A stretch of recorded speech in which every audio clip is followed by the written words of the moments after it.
And I'll do the segue for us. Team Liquid have been... Right. There's basically... Okay, let me just set the table for everyone that might not be following what's going on politically in esports right now. Imagine the Saudi Arabian state as Sauron. We'll keep it Lord of the Rings. We do love Lord of the Rings, right? Now, Sauron needs his Nazgul, right? And they need to go out... Quite fitting in some senses. Freudian slip there. So you see where I'm going? Yeah, correct. So he needs his Nazgul. And so what they've done is they have gone out to, in this case, it's the Elven Rings, I would say. They have gone out to Liquid, to Na'Vi, and to Vitality.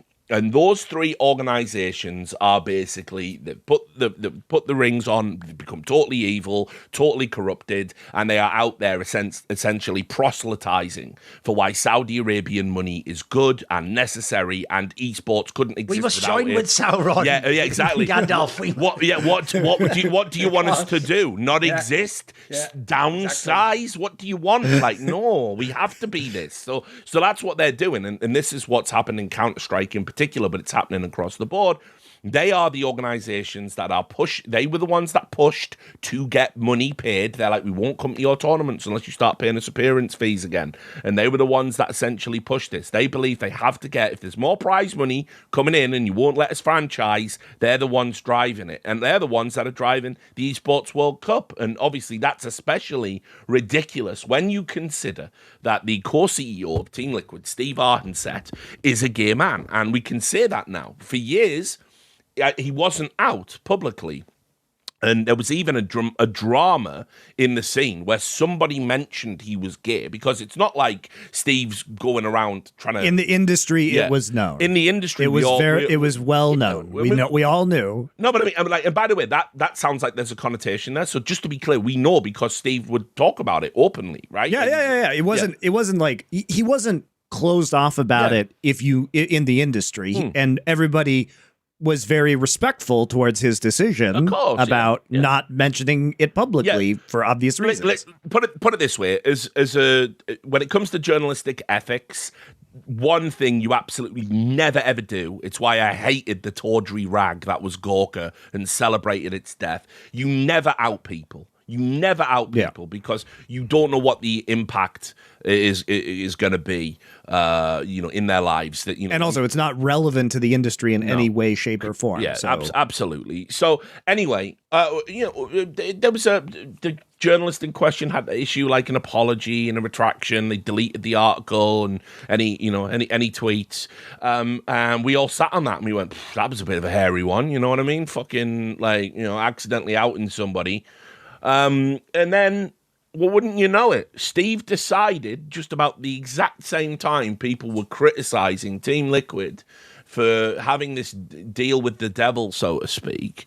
He decided he would come out to use it as a shield. And people get squeamish about this, but ultimately, to be out and proud for Saudi is ridiculous. I mean, it is. It after years, it's also exactly what they want. Yeah, by the way. Yeah. That it is. It makes you the textbook useful idiot. And also, if you have yourself in the past chosen to speak about topics that relate to sexuality in your own country, which he has, but without disclosing that information, because by the way, you never had to at the time, but this makes it look like you say, Rich, like it's cynical that you did it now, though, because if anything, if you wanted to make a powerful political message and you'd be making it about America, you could have said it then, couldn't you? That would actually, in some sense, it wouldn't have been a better moment to say it in some ways to have an effect that you want. This sounds like you say, you're just doing it as like a weird smoke screen for the Saudi angle. Yeah, which seems a bit sinister, And so we get to the punchline of that particular joke, and so this is where I'll tag you in, Monty. This is you. You run so with it. Basically, what has happened, guys, and shout out to Mikhail Klementov. the people who you have Mikhail Klementov. He is Reader Grev on Twitter. Or leader, sorry, leader. He's Leader Grev on Twitter, but his Substack is Reader Grev. Yeah, sorry. So he has a Substack where he actually does break some important stories. And he had contacts in Saudi Arabia who were viewing Level Up, the documentary, from Saudi Arabia. So when you are geolocated in Saudi Arabia, what will happen is that you are served up a different version of Crazy. the documentary. Right. And his reporting, which you can read at readergrev, GREV.com, and we'll link the article below as well, basically censored the content. So what happened is Steve from Team Liquid was apparently telling stories about him being gay and in esports. And also there were images of Team Liquid with the rainbow flag that they wore on their jerseys to the Esports World Cup. And Team Liquid made a big deal of this, saying, oh yeah, we're not being censored. We're going to wear our rainbow flag jerseys to the Esports World Cup. And the result of this is that in the version of the documentary that is fed to people in Saudi Arabia, what happens is that content, the interviews with Steve, have been removed, and the rainbow flag is censored. It is blurred out in the footage. So all of I love the idea they're going so far. They're on some like Marvel will do it in post scenario of like, we'll just make like the hook on his hand be in post, like just some guy working the whole time to blur that fucking flag out the entire. So, also, you know the joke about this, Monty. If people don't know, this isn't even vaguely weird. This is how they always did it. There, you idiots. That's why when Riot used to have the gall to go, yes, but some of our gay characters will be featured in games played there. They aren't gay there because that is not the law in those countries. So that's like saying that, like, because you as a Westerner know the bizarre backstory of a character. By the way, Faker himself even came out recently, basically said, like, I don't care about the law of the game and I don't know anything about it, I just play the fucking game or something. Like, you're pretending like in Saudi Arabia it was like that. It was always this way. They always just cut that from the broadcast. That's like the standard way of doing it. So if anything, it's just business as usual on this one, right? This is just what they do, mate. I mean, put it this way. And remember, it was essential. It was essential that Team Liquid took this stand, wore this rainbow on their jersey, even though it is not the exact same as a pride flag. It has to be said as well. It is just the colorations of a rainbow. It's not even really a flag. It's just like a weird set of colours that spread across part of the thing. Yeah, it's a stylized rainbow. It's like they they definitely sat down and had a group of people, Richard, go, how much can we make this sound like it's a rainbow flag without in any way being recognisable as a gay rainbow flag? Like that looks like what you would end up with. And anyway, right, so I asked the question back to Team Liquid if it was so important because it was going to change people's minds and be this incredible stand and show solidarity with Saudi Arabian gay people. How can any of that happen if it's being blurred out and no one knows it exists? Yeah. And this was, by the way, a core argument that the teams were making and that Riot itself was making, because we discussed this on a previous episode of The Four Horsemen, but when Richard was leaked internal Slack messages from Riot, the people that were there in the Rainbow Rioters, the LGBTQ community at Riot, were saying, well, it's really going to change people's minds, as Thorin, referred to, because we have these gay characters in the game. So the idea, remember, keep on target here, is that the teams and the developers were going to basically use cultural osmosis to influence the Saudi Arabian government and people by exposing them to these things, right?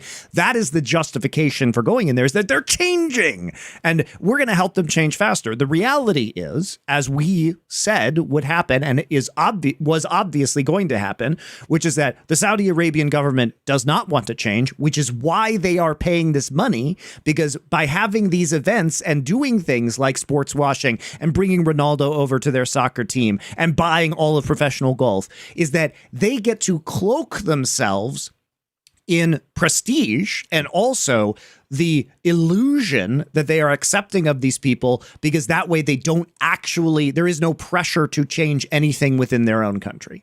And you can see this because they are actively censoring the media they are creating in order to, as far as it's concerned, to their own people. So clearly they have no interest in changing. Now, apparently there is a quote, which I'll just read. This is, again, Mikhail got this quote from Team Liquid.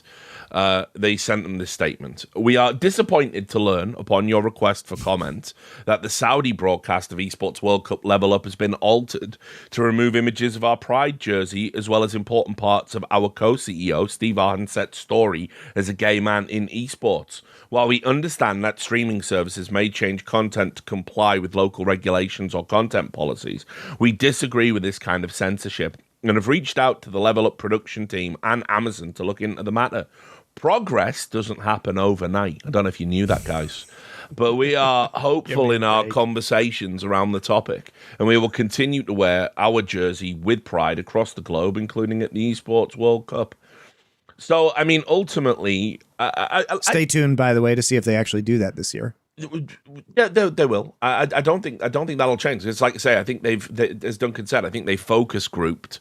How fucking vague can we make it? And you know, it's. I don't know why we keep doing this in the West. We do deals with countries that have very different values, and we always suspect there's going to be some sort of cultural osmosis where our more liberal ideas around things like, you know, sexual identity and things like that are going to somehow bleed through. And it just isn't going to happen. It's never going to happen. This is very reminiscent of when we had the World Cup in Qatar and we were told, here's what's going to happen. We're going to be selling beer. We've done a $400 million By the way, think about this, deal with Richard. Budweiser. If you even ask people in the West to do like the oral history of like how culture changed, they will always cite things like media featuring people like gay people doing a case, a black woman and a white man doing a case. Like, these are the things they always cite as like the forerunner of that. So the joke is, if they're expressly telling you we won't allow that in, they're basically saying we're not going to change culture that way. That's like, they're just making it clear. I mean, crucially, right, in every major sector of society, like the sports and politics just is entwined, you know, throughout all of human history, essentially, for as long as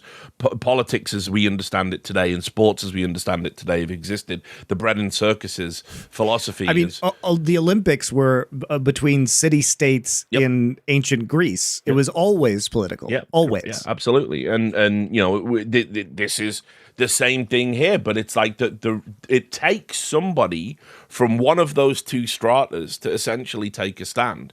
Where are those people as it relates to Saudi and esports? The sad reality is esports doesn't have a Muhammad Ali.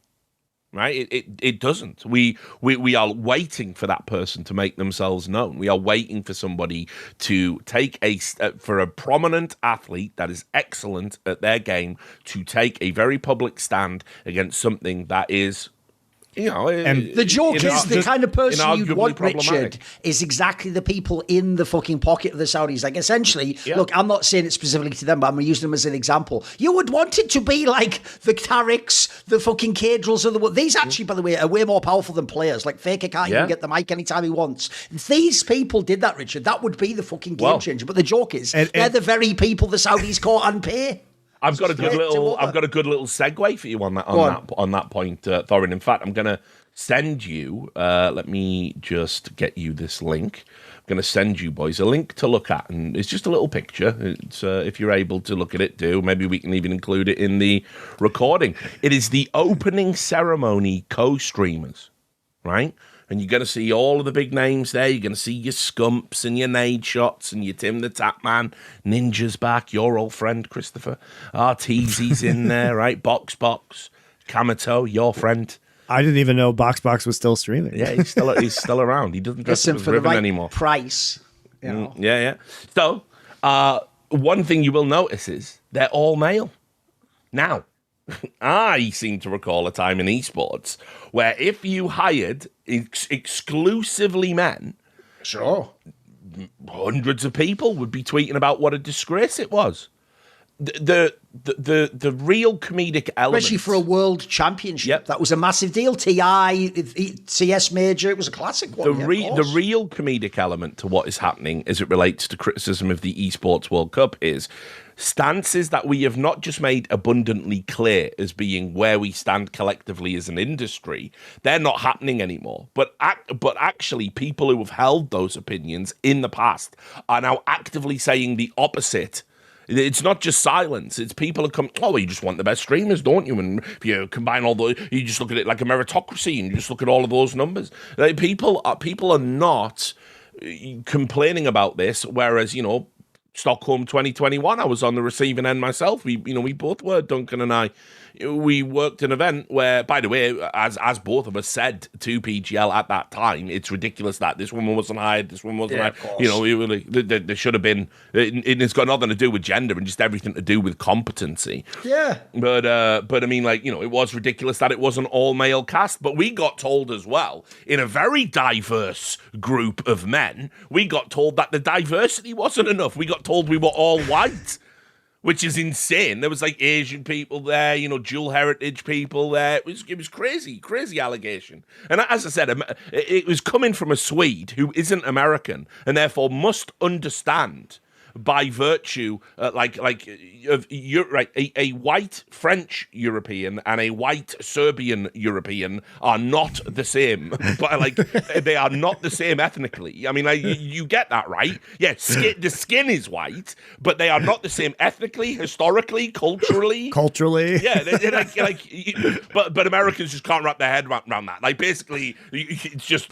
I mean, what's wild is even in America, obviously, it's such a massive country that people are super different. For example, a Cajun guy from Louisiana is going to be wildly different than someone from Seattle, even if they're both white. Yeah, it's so ridiculous. And we do all love dust. So I mean, look, it is wild kind of where we're at with this in terms of, it's not just people putting their head in the sand. That's fair enough, I guess. I mean, you can't stop it. To go back to that quote, progress doesn't happen overnight. Nothing is going to happen overnight or otherwise that is going to change Saudi Arabia's mind on these particular issues, because it is a theocracy ultimately, and it is directly tied to their religious beliefs, which this is again where we tie ourselves in knots. Religious Americans believe in religious freedom, but then there are some religions that have inherent bigotry baked into it for whatever reason, because they're based on ancient texts, I suppose. So which one wins? Does religious freedom win? And if it does, and by the way, organizations like the ACLU have defended religious groups' rights to express bigoted opinions when challenged on them, or they lose their job or whatever it might be historically. They don't do that now, of course. But so it's it's a fucking mess. It's a total and utter mess. And all you have to really do, if you've been complicit in any way, at this point, just shut the fuck up. That's it. I mean, that's all. That's all you can do. Take it. Shut up, take the bag. Explicitly tell us you're taking the bag. We know you're taking the bag. We can see you taking the bag. Don't tell me you are fighting for social change, Team Liquid, because the more profound action would be to not participate. That would be an actual way to change things. You have chosen to participate. You absolutely don't get to have your cake and eat it on this issue. And this thing that's happened with the editing is fucking hilarious to me. And I will be writing an article about it where I'm going to reiterate all of these points, but in writing, because it's classic fucking frog and By the way, speaking of which, I've got a little offering for you here, just to bring a little bit of irreverence to the show. So here's the thing, Monty. There's a weird thing where if you ever look into it, an example of how European cultures are different but have similarities is we all have all these idioms and weird turns of phrase, right? And so famously, I'll give you a classic one to prime you for this one. Famously, when we all got to know Janko, who's famously Serbian, and I'm talking real Serbian, he was there during all the bombings and all that stuff. He's not just a guy who just, emigrated to another country. He told us a classic example of one, Monty, which is their equivalent of, don't look a gift horse in the mouth. It's this one that goes, when the donkey is stuck in the mud, fuck it. Yeah. Well, along those lines, I've got a similar one for Team Liquid, because this one's excellent. Amazing. It's going to fit the moment so fucking well, and it's a real phrase. I didn't invent it. It's from Bulgarian culture, Monty. And this one goes, if you want the dick in the ass, you can't have the soul in heaven. That's their version of you can't have your cake and eat it. Look it up. That is their version of you can't have your cake and eat it. And all I'm going to say, Team Liquid, is holy fuck, have the Bulgarians nailed this one, haven't they, lads? I'm just saying, they've sort of fucking knocked that one out the park. Look it up. You can't have your cake and eat it. That's so If you want the dick in the ass, you can't have the soul in heaven. Which is, listen, fucking hell. Celebrating cultures, that's pretty out there. And on the next LFN merch drop, that quote. Yeah. It's good, isn't it? Yeah. They weren't messing around with that one. I'm telling you that one. There's literally more chance of me hosting the Esports World Cup than you fucking releasing that T-shirt. But yeah, I mean, I might if I wrote it in Bulgarian, Richard. Don't tempt me. True. Yeah. I mean, it is just an absolute mess. And it's like I say, I don't know what Team Liquid were thinking. I don't know why they thought that. Right, like let's be real. Think about all the human rights activists down the years that have tried to move the needle on this particular issue. Oh, sure. Right? Think about like Amnesty International have tried to move the needle on the issue of human rights. And they have gone head to head with the Saudi Arabian state multiple times. We've had lots of people in the media that have written these stories. I mean, by the way, another story this week. Bro, I always think one of the best examples ever that you're never going to really change it is that famous one, Richard, with the England football team, where the England football team said for the World Cup, we're going to basically wear like a rainbow armband while in your country. Yep. And then what happened was FIFA just said to them, Monty, if you do that, you will all get a yellow card every game you do that. And the way that it works in a competition like that is once you get certain about yellow cards, you have to like miss a game and get suspended. So all that happened was they just immediately all folded and didn't do it. Now, again, in this scenario, these are like the biggest sports stars in the fucking like English speaking world. Like if there's anyone going to be a hero, like Richard says from Muhammad Ali moment, they're primed for it. But if even they fold instantly, what do you think people in esports who desperately need this money are going to do? They're not going to do any hero shit like that. Like that's not even on the table. Yeah, I mean, put it this way as well, right? There was a story this week. And it was just perfect. So, while they're reeling from the fact they've been fucking edited out, right? Like they're pioneering little rainbow. Oh, you're so brave. You're so fucking stunning and brave, aren't you, Team Liquid? A fucking rainbow. That could just be a rainbow. You've fucking done it, guys, right? You've stopped bigotry forever now, right? They're reeling from that blow. There was a story this week which said Saudi Arabia, according to Amnesty International, have killed, quote, horrifying number of people for minor drug crimes over the past decade, most of which were foreign nationals. And what they found is 2/3 of people that were executed in Saudi Arabia for, possession of marijuana or, smoking a joint or whatever it might be. I'm sure some of them were doing some hard stuff, whatever. But yeah, it was like the Pakistan people from Syria, people from Yemen, people from Nigeria, people from Egypt. And if you know anything about how Saudi culture essentially operates, they don't view those people to the same regard as they view their own citizenry. And so they were getting these insane, unfair trials and just executed. You had a joint. Put it this way. People used to say in America that America was like really draconian when you had stuff like in Nevada, like back in the 70s, the state of Nevada used to be like, quite famously in, they had that sign, don't gamble with marijuana, right? When you came in, because it was 25 years if you just had, one joint, 25 years. And there's loads of examples. People used to say that's like draconian, and it's legalized now, of course, because you've seen forward progress. Do you ever think weed is going to be legal in Saudi, guys? So, no. So here's the reality. All your liberal values, like be who you want. By the way, it's not even legal for weed in South Korea, and they also coincidentally have quite an interesting perspective on gay rights. So again, strange, these cultures we already interact with, they don't necessarily change. Don't we just fit them as usual? Yeah, exactly. And so I imagine if I was to sit down and talk to Steve Arden and say, how do you feel about weed? Well, it should be legal, shouldn't it? Well, your business partners are killing people. They're killing them with unfair trials for possession. Possession, not dealing, not maybe you could go, well, if you were peddling fentanyl to fucking kids, maybe the net harm that does to society could warrant the death penalty. Spoiler, by the way, guys, I'm inherently against the death penalty because obviously if you're innocent, there is no way to ever take it back. And I've done things, people, by the way, should go and look up the Innocence Project. It's a fantastic initiative. They're trying to get people justice, either retroactively if they've been, exonerate their name post-death. They're trying to get people out if they've been locked up in prison for life on dubious charges. They do excellent work. But anyway, this is who Saudi is. And it is non-compatible with esports. We're all on fucking edibles half the time. You know what I mean? People are just fucking. By the way, the real joke is, I do think it's incredibly unlikely for PR reasons they ever will persecute a Western famous esports gay person. But I'll tell you what, there are people who are Western in the industry who do stupid shit like travel to events every now and then with an edible left in their bag. That's what might actually get you fucked. Yeah. It's getting caught with that. That might be the one that gets you done. And also, what are the odds that 0 of the opening ceremony co-streamers are not high? Well, co-streaming the opening ceremony. Yep. Yeah. I mean, look, I'm looking at this list of streamers. It's not 0, guys. It's not 0 of them. Definitely not. No, but it's just so absurd. Like the only thing they're bringing to the table is the money.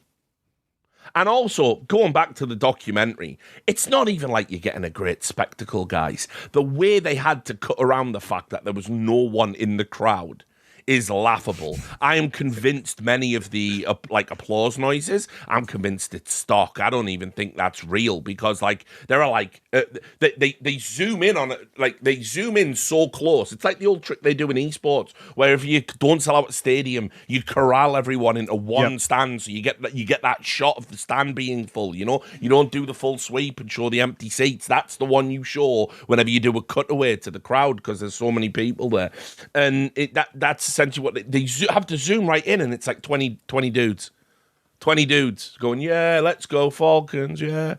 And it's like there's no crowd, there's no spectacle to any of this.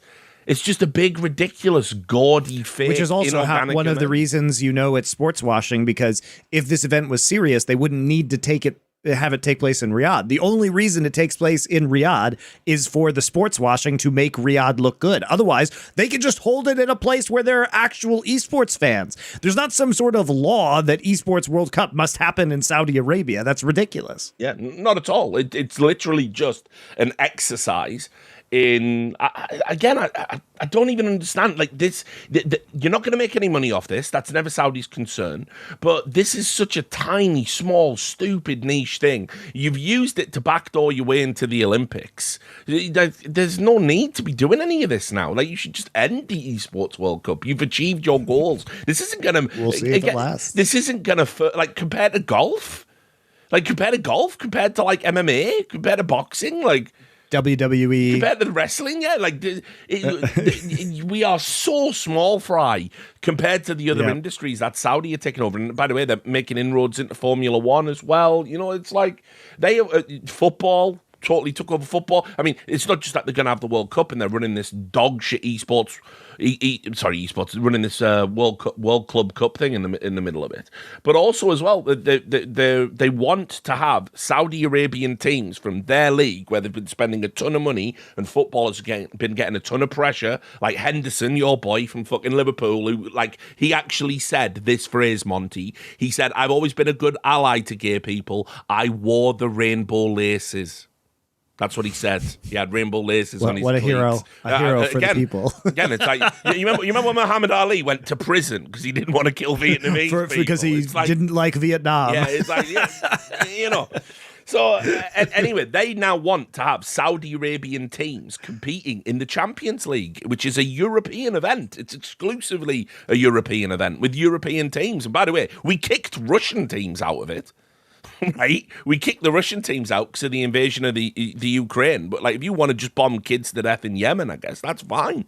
Come in. So and trust me, they will get in. You're going to see like Al Nasser, Al Hilal, whoever the big fucking, whoever the big two in Saudi are. I won't lie, I don't really keep up with Saudi Arabian football.